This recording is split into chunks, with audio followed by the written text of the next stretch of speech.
Hey, this is the Sword and the Pen Reflections. It is my casual alternative to the formal channel, The Sword and the Pen, link up there. So if you're here, you know the deal. We are looking at Netflix's live-action adaptation of Avatar: The Last Airbender, Season 1, Episode 2, called Warriors. This episode corresponds to the animation, Book 1, Water, Episodes 3 and 4. So the one for Episode 3 would be mostly Zuko's story. That's the Southern Air Temple, but it's everything going on with Zuko and not Admiral Xiao. At the time, he's Lieutenant Xiao, and then he becomes Commander Xiao. And then, of course, we have everything that happens in the 4th episode, which is the Warriors of Kyoshi, and this is what this episode is named after. Now, this episode, in both the animation and in the live action, are focused on Sokka, and I think that that was a very good choice. But no matter what, through the entirety of the whole season, we need to make Aang one of our underlying focuses through everything. So even when stuff is happening to the other characters and there's a big focus on them, you really want to make sure that there's a strong direction for where arc is going. Quick interruption. I have cut out a deep discussion that got a little insane about character arc mapping. You're welcome. The gist of what I said is you want to make sure that in each of these episodes where you have one character who is kind of the primary focus, that you have both an internal and external conflict that we're looking at and solving. So for this episode, it's going to be Sokka. Now, we do have stuff for Katara, Zuko, and Aang, but they're incomplete arcs. It's more like we're starting something that's going to be resolved at a later time. You still kind of want to have some progress made or some indication of a starting point and an ending point where some movement has occurred, but it doesn't have to be a complete story. Whereas with Sokka, we want to make sure that there is a problem, he works through it, and it is resolved by the end. Now back to what I recorded when I wasn't sick. Okay, so now, going into the episode, I'm going to be focusing a lot on making sure that our characters have their internal growth satisfied and moving in a focused, continuous direction. And focused is the key word here. Like, you don't want to stray too much from what they're doing. There's a moment where it's like, what do we do? And Sokka doesn't want to do what the group wants to do. And then at the very end, Sokka is the one saying, you're right, we should go and do this. And I wanted to make sure that it was a really clear tie-in to his internal struggle. As far as Aang is concerned, his internal and external struggle, I felt it went a little bit like this. And that's fine because he's in a state of, I don't know what to do.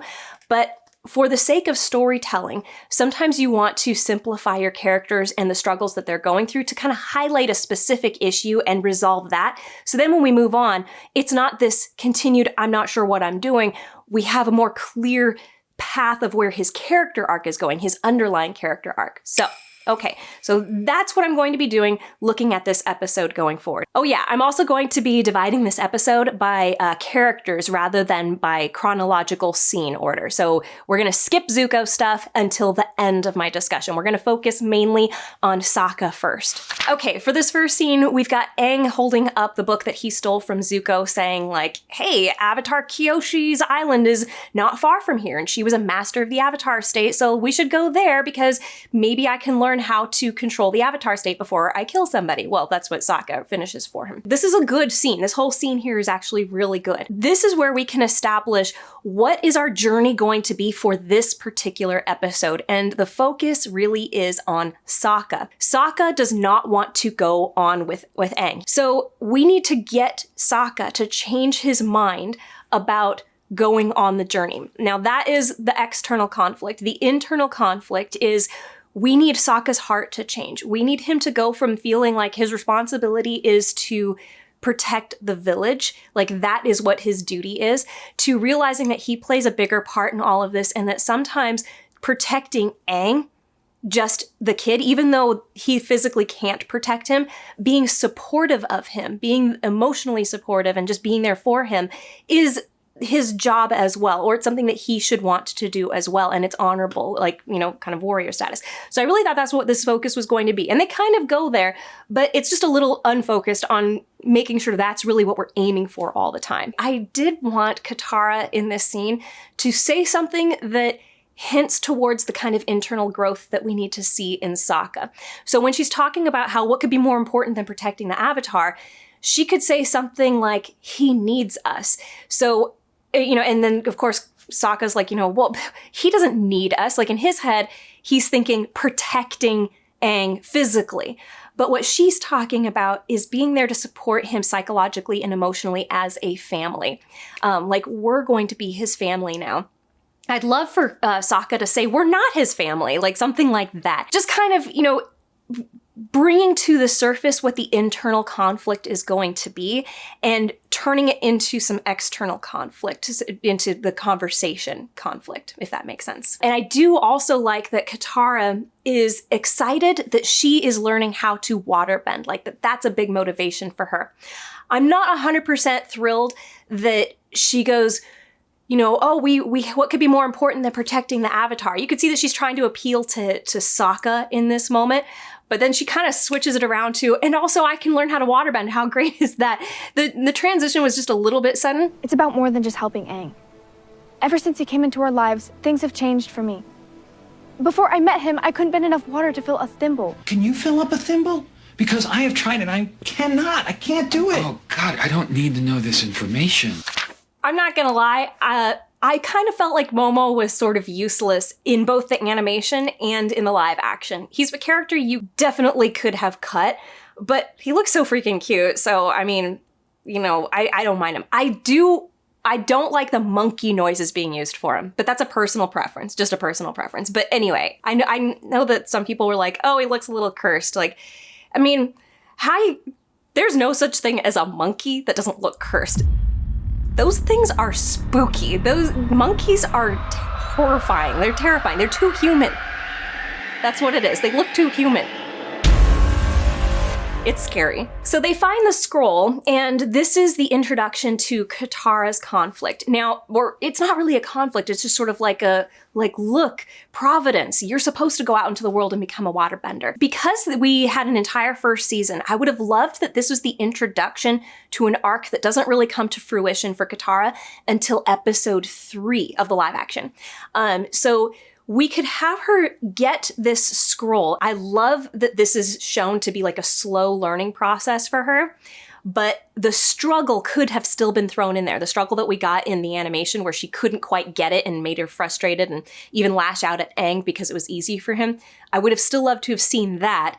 And there was an opportunity for it in here. And by the way, I love the monologue from Gran. A part of me wishes that this was in episode 1, but this is actually a very good place to put it. It's a much better place to put it in episode 1, only because I know Gran took some heat, even from me, for the performance of the monologue that she had there. But this is very good. This is so good, so touching. I really enjoyed this. And this is a great way for her to get the scroll. So anybody who's going to say like, oh, but it didn't show how desperate Katara was, that she would even break her own morals to learn how to waterbend. Yeah, I get that, but that's a small part of her character. And it's something that we can exemplify in other ways. This is a thing she could learn how to do. This is a moral conflict within her that we could demonstrate in how she relates to Aang or to the others, when she's trying to learn how to waterbend. Maybe she's kind of a jerk to other people when she can't figure something out, just like we had in the animation. That's kind of going against her moral character as well. She's a very kind and compassionate person. She thinks that we should be kind to everybody. So I wanted for Katara in this episode for her to get the scroll and be like, oh my gosh, this is it. I'm going to become a waterbender. And then for her to start trying moves that are too hard for her. But let's get to that part when we get to that part. And my final note on this is just when Katara goes, look, this is a reason for us to keep going like we're supposed to. And Sokka just goes, fine, we'll go to Kyoshi and see how it goes. I would have just rewritten that line and just had him say something like, look, we'll take him as far as Kyoshi Island. We can't leave him here, like in the destruction of his home, the remnants of what used to be his home. That would be just kind of horrible. So something like that.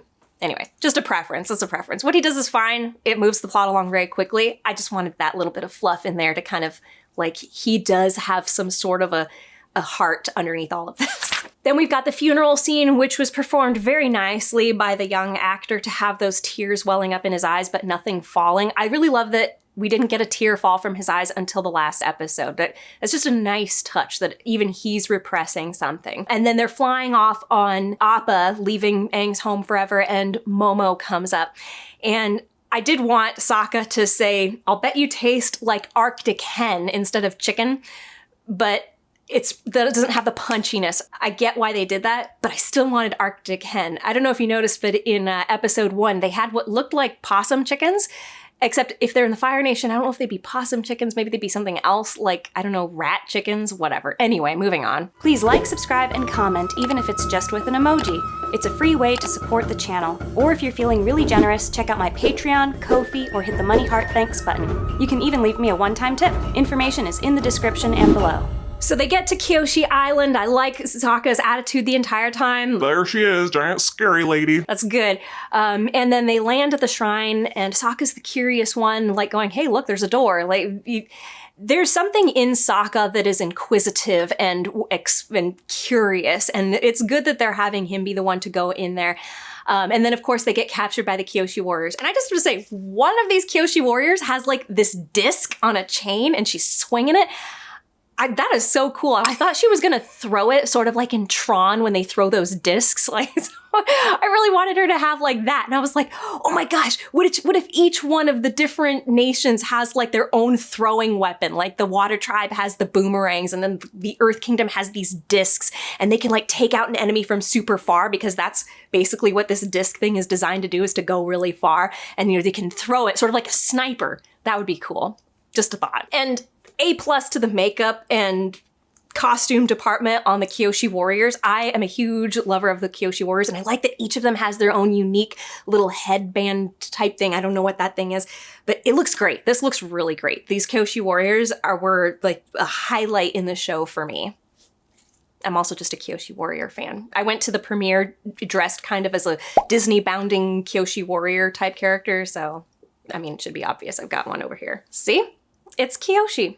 Well, actually, no, this one is Suki. So then we're in the town hall of Kyoshi Village. And by the way, Kyoshi Village also looks great. I mean, they did a really good job with all of the sets. I do wish we had more things going on in the set to like make it feel really alive. Like it feels alive like we're looking at it, but let's have more stuff happening like in other little huts and houses, or like, you know, in the alleyways. I don't know, whatever. The only thing I didn't like about this discussion in the hut was Suki kneeling down to her mother. I did like that she's the one who convinces her mom, like, what harm could there be? But when the mom goes, such a fierce warrior, and yet such a kind heart. Mother. We didn't need to have that. It felt a little out of place in this particular moment. I would have loved some formality to be continued here, but we can see through the way that the mother looks at the daughter that there's something else going on there. And then she kind of gives into it and like, okay, I'm reminded that, you know, Avatar Kyoshi was often helped by others and believed in helping those who can't help themselves, blah, blah, blah, all that good stuff. But this is good. I like this. And anybody who complains about the town leader being changed from the I forget what the name of the guy was, but to this woman, I actually thought this was a more in line with what the society of Kyoshi Island is. This is a matriarchal society. The women are the warriors in this village. They are the ones who are the protectors. And typically throughout human history, the warriors, whoever is protecting the community, are the ones who are also put in charge of leading the community. So it would make sense that it would be the mom who's in charge as opposed to the father or whoever. I don't know if they were even related. Was Suki and the guy who was in charge, the chief, were they related? I don't think it was specified, but either way, I like this. I think this is really good. Okay, then we have Suki taking the gang to their quarters. I love the conversation between Sokka and Suki here, where Sokka is trying to like, yeah, we're both warriors, you know? And she gets a little hyper defensive, like, I'm not just a warrior, I'm a Kyoshi warrior. It was mainly just a way that line was performed. I love this. They've picked a really great actress for this role. That line, I think I would have just altered a little bit how she delivered it. But yeah, it is pulled off really well that you've got Sokka, who this is how he's trying to flirt with her. Like, yeah, I know exactly why you guys would have tried to kick us off of here. I'm a warrior too. I'm a protector of our village. And this can also be the introduction of Suki kind of hinting at a lesson she's going to teach him later, which is that being a Kyoshi warrior to her is, yes, about being a warrior, but it's also about preserving the culture and the traditions and the heart of her people. So this would tie into Sokka's internal struggle, which would be learning that he needs to be protecting Aang in a way that is protecting him psychologically and emotionally the way that a family does. The kind of protection only a family can offer. It may not be physical protection, but it's that security, you know? And like she's providing that for her people by protecting the culture of the people. So she's not just learning how to fight, she's also aware of what the traditions are. So in the animation, you had her describing what the emblem and the threads all mean. Like they all have meaning. Her entire outfit has meaning. It's not just there to be armor. And this is something that she could kind of give to Sokka later and he can come to appreciate. Next scene is the next morning. We've got Sokka washing his face and Suki coming to tell him that there's food for them. The whole point of this scene was to have them, one of them scantily dressed and the other one kind of like admiring the body of the other one. This is so YA tropey and I personally cringe when I see this stuff, but this is totally appropriate for a YA romance. It's fine. Like this is what you do. You put one of them in an awkward situation and have the other one like kind of stunned. But okay, I would understand why she's looking. But yeah, to me, I just kind of go, let's just go. Let's move on. Then we have Katara, and she's practicing waterbending, and I love the composition of this scene and how it works with the music, you know, the flowing, she's moving the wave forward and back like this. It looks so good. And then she raises up the bubble and she does this pulling thing, which kind of slingshots the water and it hits a tree. We don't see her fail a whole lot at what she's doing, but we do see her taking the baby steps to getting better and better and better. And that's one way of learning. And it's kind of fits in with the water tribe's way of doing things. Like if you were to say, what is a feature of water tribe psychology? And that is like imagine water eroding away stone. It doesn't do it right away. It does it slowly over time. It's a slow, like tiny baby steps progress. So I kind of like that they've done this, but I also understand the complaints about Katara not having a struggle in her learning this. So maybe this could be the introduction of that struggle, is that she's trying to do something that's too hard for her. And she's like, I should be able to do this. Like I lifted a water bubble out of the water, or, you know, when we were back at home, like you saw that, or I made a huge wave that came up and saved Aang. Like I should be able to do something more. And Aang kind of understanding, but at the same time going, well, there's certain, you know, fundamental things that you have to learn first, you know. So that's just one idea that you could do with this bit here. And you don't have to conclude this. So we'll talk about where I would have wanted them to go with this struggle in her within this episode and why I think that would work. So one of the things that Aang expresses in this scene is that he doesn't want to learn waterbending because Gyatso was his teacher, and he's never had somebody else teaching him how to waterbend before. And this does set up this great idea that Gyatso was his teacher before, but then when we get to the end of season 1, Gyatso, as a family member, has been replaced by Katara. So not only is she replacing Gyatso in Aang's heart as family, but also as a master. If you're not going to have Aang bending in the first season, which I don't think it's important that he learns how to waterbend in season 1. I genuinely don't think it's important. There's no point in this story where he has to know waterbending at the end of season 1. So after Katara has replaced Gyatso in his heart as a family member, she also replaces not his fear, but his reluctance to learn another bending art from somebody else. You kind of have Katara also saying here that, you know, I'm not going to go anywhere. Like, I'm always going to be here. I'd love for that to have been more obviously tied into her being there as a family. Like, she, in her mind, has decided no matter where Aang goes, I'm going with him. For her to maybe at this point state it would have been nice. And then we're only waiting on Sokka. Sokka's the only one who we really need to have him state that as well, which he does at the end of the end of this episode. The next scene is Sokka and Katara and Aang eating at the table, and Momo comes and steals I don't know what you call those things, but they're in every anime that I've ever seen. Anyway, I think they're mochi balls of some kind. I love mochi. That's actually what I ate while I was watching the live action, staying up all night. I was eating mochi ice creams. Anyway, so the most important part of this scene is Katara watching Aang playing with the kids and saying, like, he knows how to connect with people and to bring them together. And I think she's talking about, like, what he said to the lady who's in charge of the village, the chiefess. Like, she's recognizing it and stating it aloud, but this needs to be like, this is something that Sokka doesn't recognize. And we do see him going, yeah, sure, there goes the savior of the world. Like, this statement that Katara is saying isn't for the audience's benefit.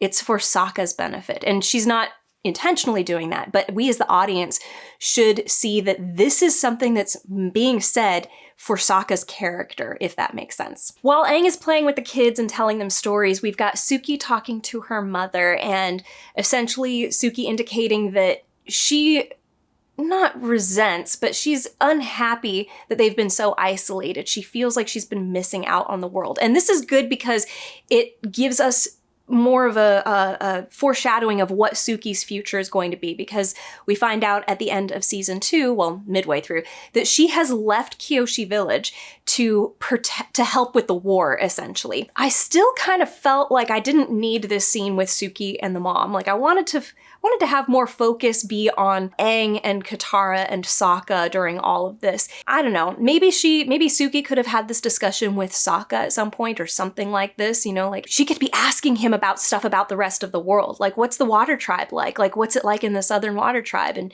you know, part of her like flirting with him. I don't know. I think that could have been done. But in the grand scheme of we need to focus on Aang and Sokka and Katara, it felt like we didn't need to have this moment. I also see that it's used to create like this impending doom, because the mom signs off with this conversation saying, as entertaining as this boy is, like every minute that he's here, he's dangerous to us. Like, he's possibly going to be bringing danger, which of course he does in the end. Then we have the beginning of what I consider probably one of the best sequences in the entire live action series. And this is Sokka and Suki flirting with each other and then her training him. The reason why I think this was so good, why it felt so good, is because instead of the characters saying exactly what was going on, like that they were, you know, trying to flirt with each other, we were picking up on that based on their behavior and the things that they were saying. You know, Sokka's trying to impress her and she's trying to impress him right back. And it's just the two types of flirting are not kind of working with each other. And then, you know, later when he sees her training the other Kyoshi warriors and he's like trying the moves out himself, and then he's like embarrassed that she saw him doing that, but then she kind of preserves his wanting, you know, his pride and his wanting to learn more about this, and is like, okay, I've dismissed all of them. You can come in and I'll show you how to do this stuff too. Like, I liked all of this. You didn't have to say a single word and we got it. We understood what was going on here. So I loved this entire thing. And another thing that it was doing, and it's less obvious, is it was focusing the audience's attention on the present. So a lot of the conversations that people are complaining about with the characters is that they're talking about things that have happened in the past or their feelings, as opposed to the actual physical things that are happening here. So you've got Sokka, you know, throwing his boomerang, like, yeah, I could show you a few moves you want to see. And like, so he does one and, you know, she like outdoes him right away. The attention of the audience is on events happening in the present, as opposed to the words that they're saying that are describing things that are happening either internally or that are happening in the past or that might happen in the future. So a lot of attention is just on what's happening in the present, and the present is what this is telling the story. Sokka throws the boomerang and he thinks that's impressive, but she throws her fan and does something that totally makes what he did seem like, you know, kid stuff. And then when they're in the dojo and they're training together, that not a single word is spoken, but we get it. We see that he was embarrassed that he can't do the stuff that she's teaching the others how to do. So she dismisses them to preserve his pride a little bit and invites him in, and then she's teaching him, but she's not holding back her teaching. She's teaching him exactly the same way that she taught the other girls. You know, when he does a mistake wrong, she kicks the foot of one of the girls when they're training to like lengthen her lunge a little bit more, and then she does the same thing to Sokka. So I liked all of this. It's all silent storytelling. Even the part where he turns around and looks at her and like super dopey, flirty face, like, which is very Sokka. I liked it. I even though I cringe at these kind of things, I get why it's done. It's appropriate for young adult romance, and it was funny. I mean, my dad, who is not into fantasy at all, watched this episode with me, and he was cracking up at all the funny moments, all the moments that were supposed to be funny. And, you know, he liked it. He thought Sokka, the actor, is just a very funny character, like very funny actor, and he's doing a great job with this role. I really want one of Sokka's boomerangs. Like, I want a Sokka boomerang. I looked for one on eBay forever, and I couldn't find one. There was one thing I would change when Sokka is like, you know, we Water Tribe are more known for our hand-to-hand combat. And she's like, oh, cool, like, let's go. And he's like, right now? Okay. And he starts stretching. Although I love that being an homage to him walking into the dojo and stretching, like, yeah, I'm here to get a good workout. And although I liked that, I would have liked for him to have thrown a punch or something. He could say like, all right, try to block this. I would have liked to have seen him try to do something, and then she grab his arm and like flip him over her shoulder or something. He smacks down on his back on the ground.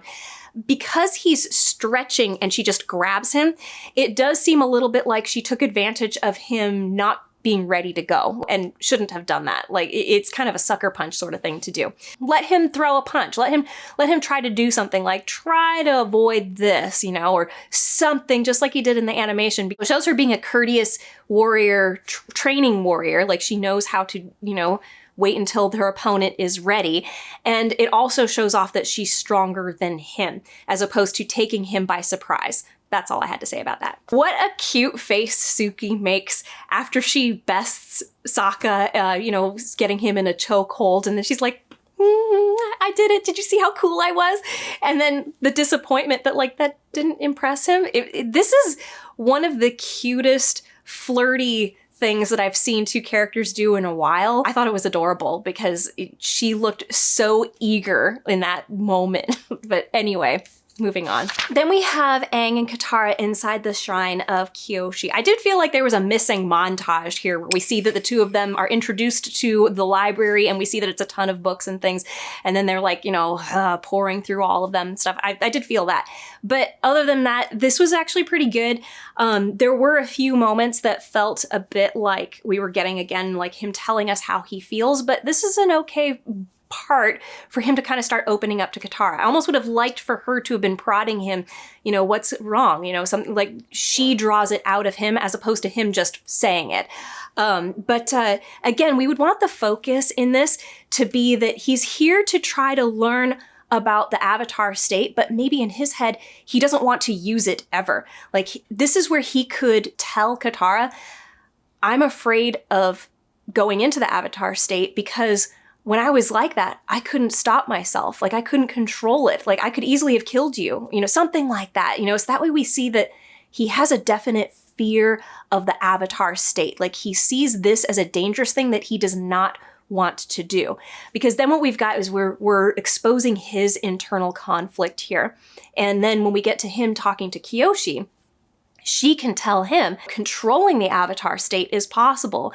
And the Avatar state is a good thing. Like, you can actually use it to protect the people that you love. It's not just this dangerous thing. It's not something you have to restrain. It's something you can use for good as well. So that's what I would have liked. And I do like that Katara says, imagine what will happen if you don't even try.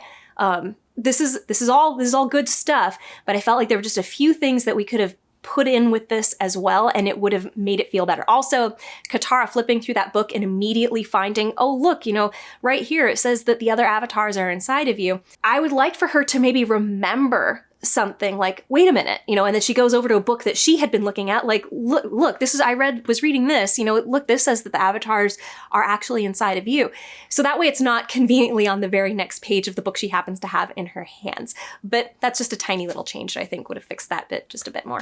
And then we get to Aang meditating outside of the shrine of Kyoshi and finally meeting Avatar Kyoshi. This conversation with Kyoshi, I felt like it got a little unfocused. And I understand that we're bringing in Kyoshi's character from the Kyoshi novels, which I did not read. Take everything I'm saying here with a grain of salt. But as a secondary character, she can't be changed a whole lot, but she can be changed a little bit. And I would say that if we need to have her not be so intense at like, you need to be a warrior, you need to fight, like this whole world's gonna fall apart if you do nothing. Like, You need to be a guardian, a general, a mediator, a guide. jumping immediately to that, I think is where we lost the focus on what Aang needs from this encounter with Kyoshi. So in my rewrite, we've got Kyoshi being the one who tells him that, first of all, we know that she's going to tell him you can only contact one of the avatars from the sanctuaries of the avatars. You can't do it just anywhere. It has to be in the sanctuaries of the avatars. But in my rewrite, I want her to try to convince him, like, you need to use the avatar state. So he's there to learn to not do it or to not have that loss of control. But for her to say, no, you can master this and actually control it. Maybe that's what we would have her do. Yeah, I like that. Coming up with this on the spot. So before, he didn't know that he could master the avatar state. He literally just thought this is something that happens to you and you lose control. I like this. But Kyoshi is the one, oh no, you can actually control yourself in this state. And she explains what it is. It's all the past avatars focusing their energy through you. But him going like, I don't know. And then she goes, you know, but you can master it too. But you need to master all the other elements first. Kind of actually doing what I wanted Aang to do to Katara, which was, you know, telling Katara, you got to start with the lower level stuff before you get to the higher level stuff. So here Kyoshi is telling him, you need to start by mastering waterbending. You need to find a waterbending master to teach you, and then earth, and then fire. And this way, he's like being led to, you know, you have to go through all this stuff before you can get to the avatar state controlling it. And then he can have that anxiety of, but I don't want to ever go into that state. And then her lesson is it can be, you know, used for good as well as, you know, it's not just this all-powerful force that causes destruction everywhere. If you can control it, it can be great.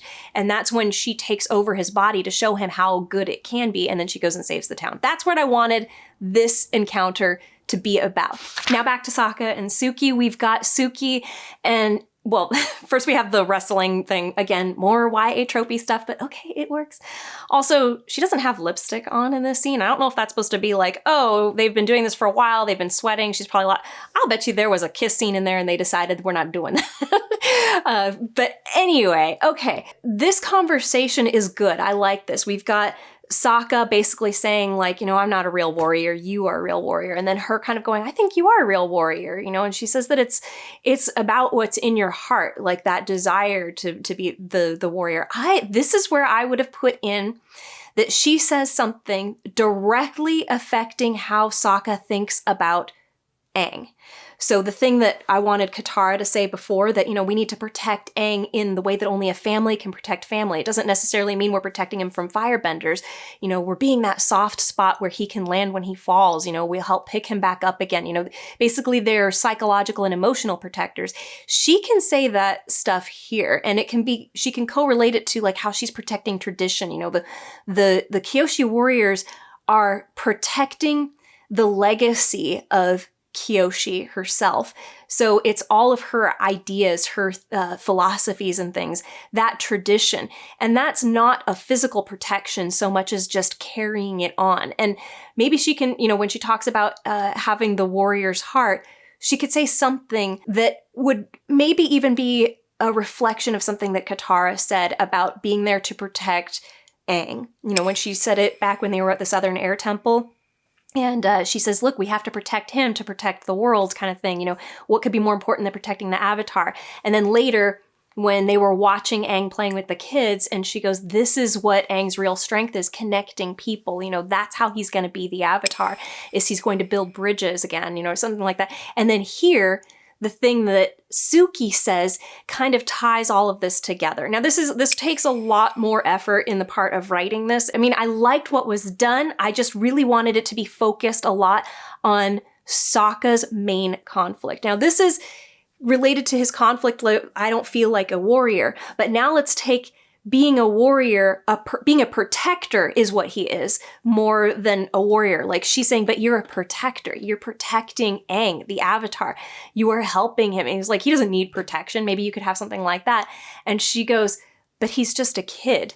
Like, he does need protection. He needs somebody to be there for him. Something like that. I don't know. That's what I would have done. Even just having 1 or 2 lines like that would have helped tie all of this in together. And when Sokka goes, "You hear the bell too," that bit, my dad cracked up at that. And like, when my dad laughs at something, you know it's really funny. Like, it caught me off guard too, and it was very funny. They really nailed it with the humor and Sokka. It must have been such a hard thing to really get right, but they did it. They did it very well.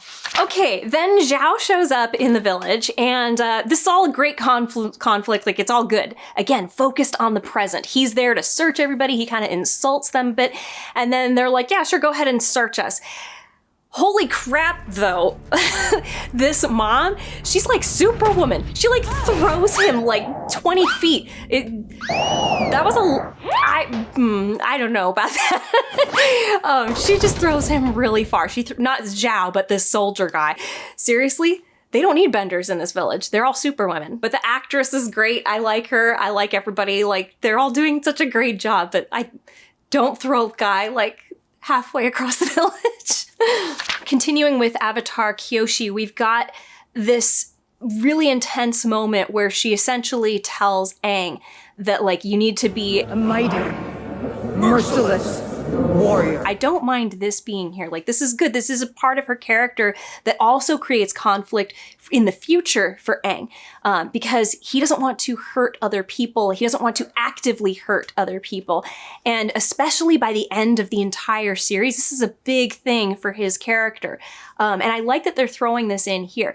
Instead of having it all happen in the final episode, you know, when he's on the back of the giant lion turtle and he's meditating and talking to the other avatars and they're telling him all this stuff. Have it slowly dropped on him throughout the series. I like this. We need Aang to realize that the avatar state is something that is good, and that he can use. Like, Kyoshi's psychology should be about convincing him that learning to master the avatar state is a tool that he can use. Being powerful is something that he can use. It's just tweaking a little bit of the lines to make it do that. Honestly, what was here is not bad. It's just a little bit too separated from what Aang needs at this particular moment. I really enjoyed watching Sokka and Suki fight all the firebenders. I thought it was great showing that, you know, they've been working together. Also, if you notice, Sokka is wearing the Kyoshi armor. Not the outfit, but the armor at least, which that's good. I like that, you know, they were training in the armor, you know, and that they went straight from the training room to here. It's not quite as great as him being dressed up as a Kyoshi warrior, but it's okay. This is good too. And then, of course, we give him his moment of being a warrior and saving Suki. When she was taking down one warrior, he noticed that Xiao was about to basically take her out, and so he takes her fan, just like in the animation, and saves her. Loved all of this. This whole fight here, I think, was great. I do think that sometimes the camera angle wasn't in always the best places to show off what they were doing, but it was fine. Like, it wasn't so fast I couldn't see what was going on. There weren't so many cuts that I couldn't see what was happening. I just loved this. I thought this was great. I still wanted to see that flying disc thing, and we didn't get that, so I guess I can complain there too. Okay, so then we have Kyoshi telling Aang that, you know, you want this to be easy, but, you know, it's not going to be easy. And then she talks about hope.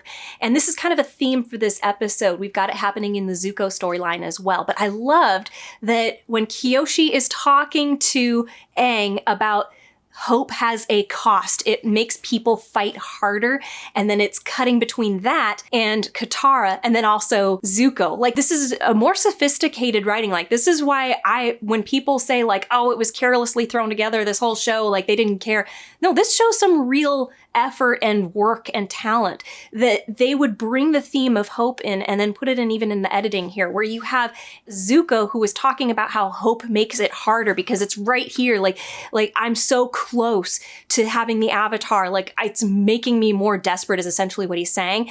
And then for Katara, her feeling like now I have a future and the world has hope and like we can win against the Fire Nation.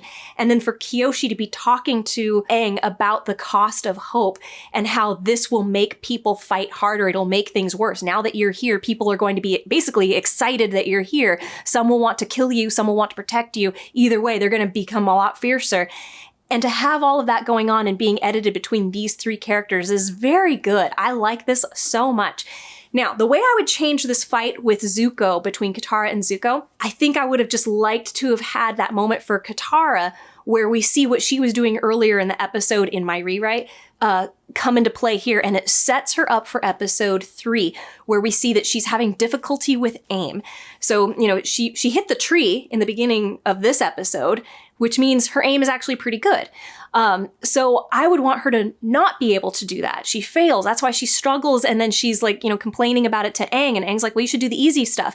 And then here she's like, oh, I can use that advanced move and like, you know, slingshot the water at the firebenders, and it doesn't work. Like, she can't aim. So she ends up hitting nothing or something. And then she reverts to an easier move. She tries maybe the wave thing. Like, maybe she takes the water out of the river like as a wave, and it just goes across the path, and it becomes so muddy that they can't quite get across. And I'd love to see Zuko like fire blasting the water, and like it hardens the ground again and he's able to walk across. I don't know, something like that. And then it sets up that she cannot aim well. Like, she doesn't have precision with her water bending, which it becomes her thing for episode 3.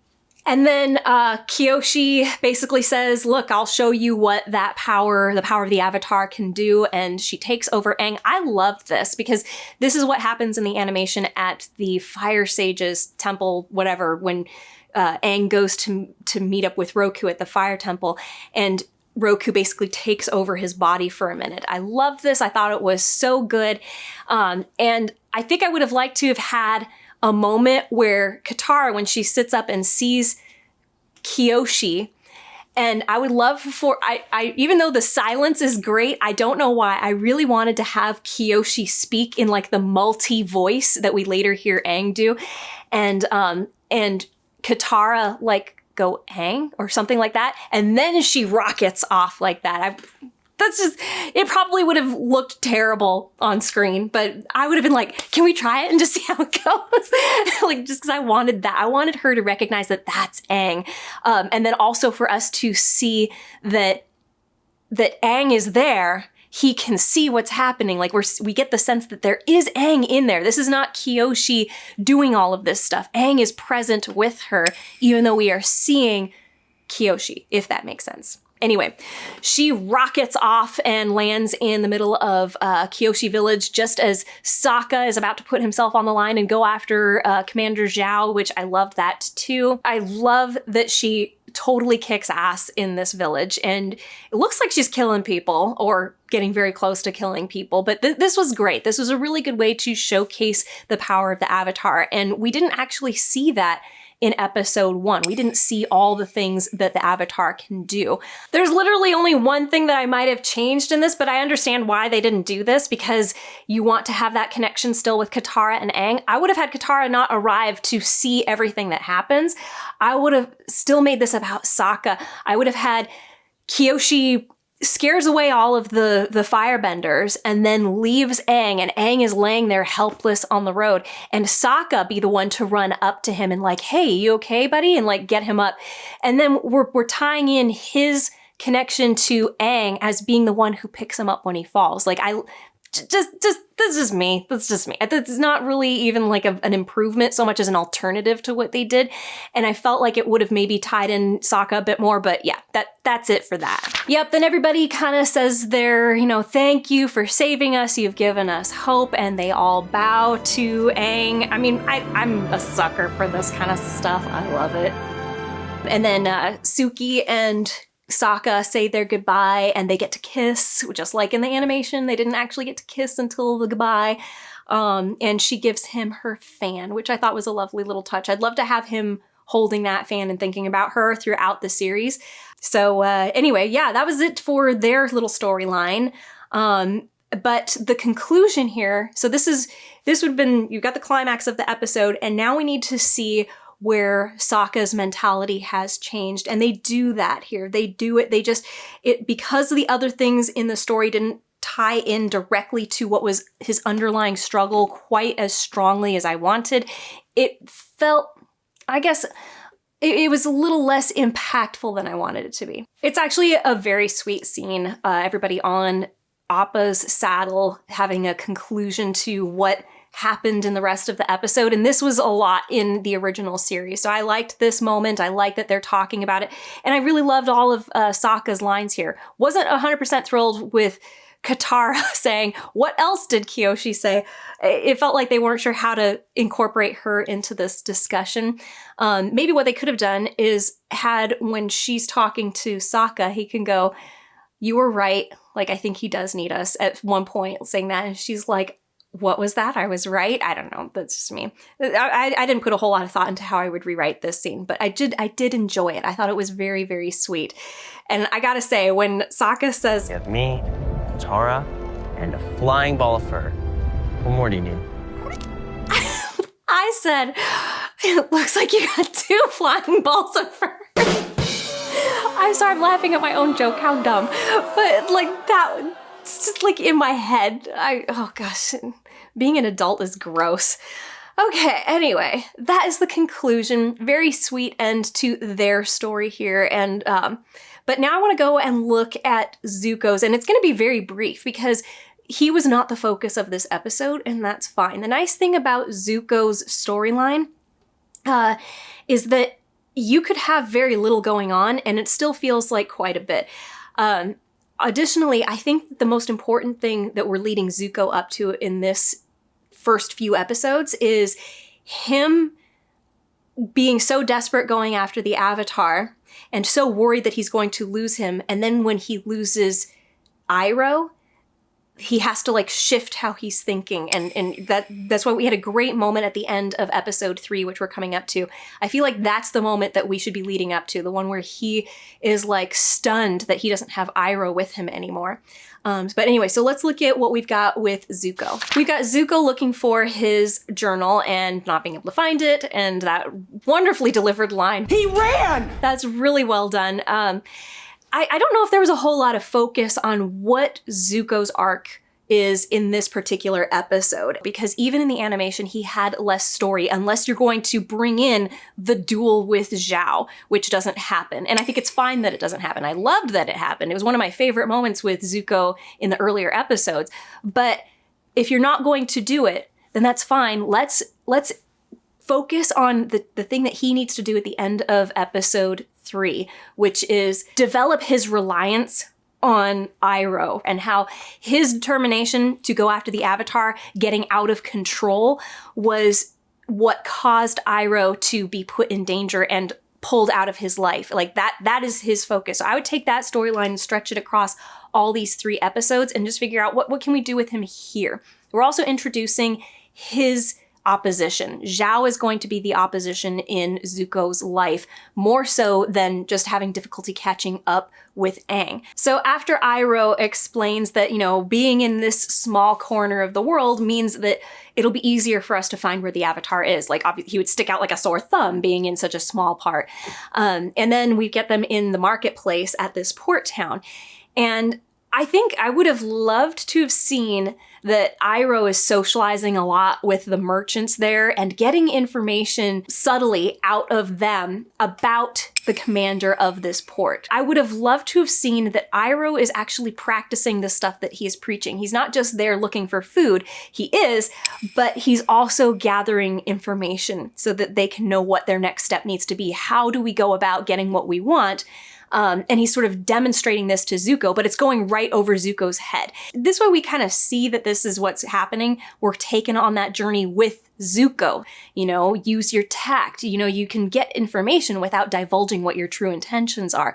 Like, let's have him say that after we've seen him doing it, and then we go, oh, that's what he was doing, like that. And you can still have him be distracted by sticky rice. Because, we all know that Iroh was, he indulged in the finer things in life. I personally would have wanted Zuko to be less open to what Iroh was teaching him. It seems like he's very receptive to this.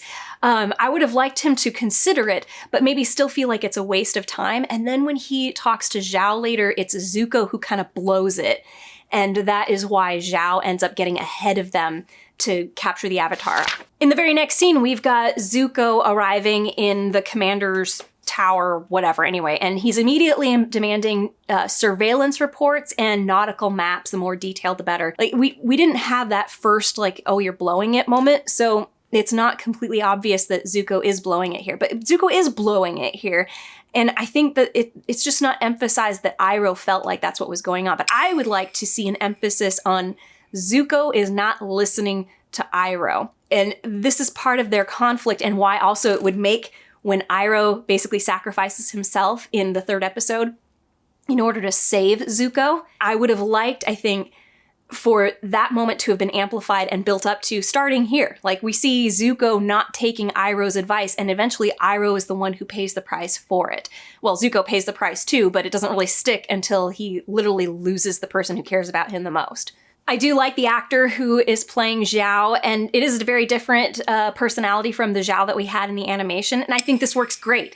It sort of exemplifies a cowardly sort of character, that he's a schemer. You know, he's less of a person who's going to, use power and brute force to win so much as he's going to use his brains, which is honestly an often more intriguing villain, because it's somebody who, no matter how powerful you are, they could still maybe think of something to do that would undermine your advantage. But anyway, so I liked him. I like the actor. The only thing I remember him from really is the 3rd X-Men, I think it was, which I didn't particularly enjoy, but he had the spikes, and then also Rush Hour. I wonder if does he get typecast as the villain often? I don't know. Like I said, I haven't seen him in much, but he was a villain in both of those, so. But he should not say VIP. We don't get many VIP visitors around here. VIP? Like, what language do they speak in this world? Obviously Romanized English, because VIP. No, he should have said something else. He should have said something like, we don't often get people of such high esteem here, or something like that. VIP? Oh yeah, one thing I completely forgot to mention. When Xiao arrives in Kyoshi Village, the leader lady calls him commander, and I don't think she knew he was a commander unless they've met before. But I would have had her say captain and then him correct her and say commander. Something like that. Something to, like, he likes his status is important to him, you know? But yeah, great job with the music and the facial expression of the actor doing all the telling in this final shot. The music is just like, this is a slimy bad guy. That's what it says. That's what that says. And his facial expression watching Iroh and Zuko leave, you know that he does not buy the BS that they're looking for jumping shark squid. And he's like, I'm gonna find out what's going on. You didn't have to say it, we knew it. This is like a good example here again of silent storytelling. And of course, the next scene is Xiao learning from his soldier guy that, yeah, Zuko thinks he's found the Avatar, and you can see Xiao going like, okay, you don't see it, but he says that if he's coming to us for information, then he thinks that he's still in the area. This scene was great. I think that the only thing we needed was more space in it. And again, this is just create a little space where we see him coming up with the schemes, and then he says his next line. It's just very, very rapid fire lines here, and I feel like it just feels unnatural because of how quickly they're coming out. There's a tiny little extra pause where we can see that the characters aren't just immediately saying things to each other, and will make it feel more natural. Zuko and Iroh are now walking through the market, and Zuko notices that Zhao's ship is gone, and then some random merchant guy goes, oh, Xiao, he heard something about a flying cow and went off to go investigate. I think I would have loved to have had Zuko blame Iroh for somehow, like blame Iroh here in this moment. Next, we've got Zuko and Iroh in Zuko's quarters again, and Zuko is expressing impatience, wanting to get there, and Iroh's like, just be patient, like you've waited 3 years. This is actually a very good piece of conversation. I want so badly for there to be conflict between Zuko and Iroh. Iroh is trying to be there for Zuko, and Zuko is still pushing him away. But this scene, him having this conversation about being this close to the Avatar and not having him yet makes it worse, you know? And then Iroh saying hope can be a cruel thing. This is written it's natural for it to be here, for him to say this, but it's also in great service to what's going on with Aang. So this is definitely the theme for this particular episode, the abstract theme of hope and what are some different angles you can come at this theme from. The pacing in this scene was also good. We had Iroh say, you know, it's been 3 years, like you can wait a little bit longer. And then you have Zuko kind of like, well, he nods, which I didn't like that, but he pauses and waits and he's thinking. And then he says, 3 years. There were times I thought I'd never find the Avatar. That space there, that was good. It gave us a moment to see him transition from one energy to another energy. I thought it was great that Zuko goes, we're too late in this next scene. Like, they're already there, like, you know, whatever. And then Iroh goes like, look, you know, sometimes knowing more about your opponent is more important because you can anticipate where he'll go, you know, and maybe where there's one Avatar, there'll be another one. I really wanted Zuko to be having a tantrum here, though, instead of standing there just looking. Everything in the next scene with Xiao confronting the Kyoshi village, it's exemplifying his character. You know, what is he really like? This is him expressing, you know, when he's insulting the Kyoshi village, you know. Yes, I've heard Kyoshi Island has had an admirable history of staying, shall we say, insignificant. He looks down on everybody else. So this is a good exemplification of his character. This is why he's a villain, not just because he's a schemer. When Zuko arrives on the island and he's marching up towards the Avatar Sanctuary and he confronts Katara and says, I'm getting through one way or another. What happens to you is your choice. I like this. We have this character point in Zuko that the live action has decided to exemplify, and that is that he is reasonable. Like in the animation, he agreed to Aang's terms, and he did it in the live action too.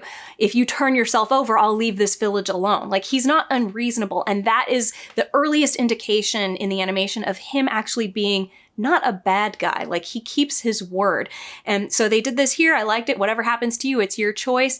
You know, and you're coming from Katara's perspective, it seems like he's threatening, which he is, but from his perspective, he's not gonna just plow his way through her. He's literally offering her an option: get out of my way or be trampled, basically. Anytime that we have Zuko acting like a villain in these earlier episodes is good.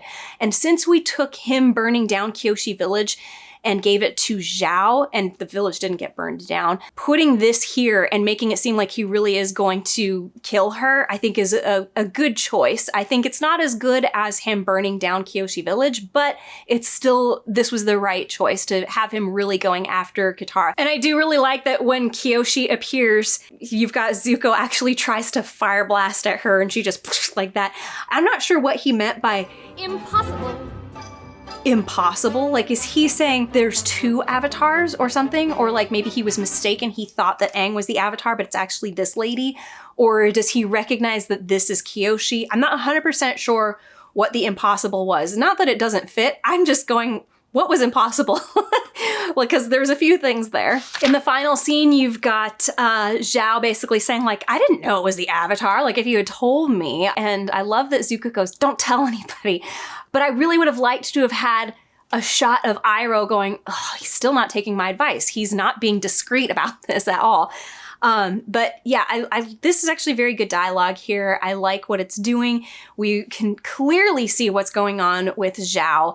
But it's written all in such a way that from Zuko's perspective, we can see that he might not have really understood exactly what Xiao is at that point. But I'd still love that Iroh does know. Like, Iroh's figured it out. Yeah, this is me being nitpicky. I don't know if I would have had Xiao so obviously like, oh yes, of course I know exactly where to put my loyalties. I mean, it's very evil the way he says that. But, and it's a great transition from that to immediately him writing to the Fire Lord to inform him that the Avatar is back. And I love that. And of course, now we get to see Daniel Day-Kim, who is gorgeous. It wasn't there in this particular shot, but I mean, we know what's coming, so. I have things I want to enjoy, and yeah, this is one of those things. So anyway, that was it for my episode 2 breakdown. Hopefully this wasn't that long. A big round of applause to Greg, who's been editing these videos. I hope you guys have been enjoying the animations that he does. But we'll come back and do episode 3 next, and I think that's all I've got for this. So anyway, please like, subscribe, hit the bell for notifications. If you're feeling super generous, check out my Patreon or Ko-fi, or hit the money heart thanks button, and catch you later.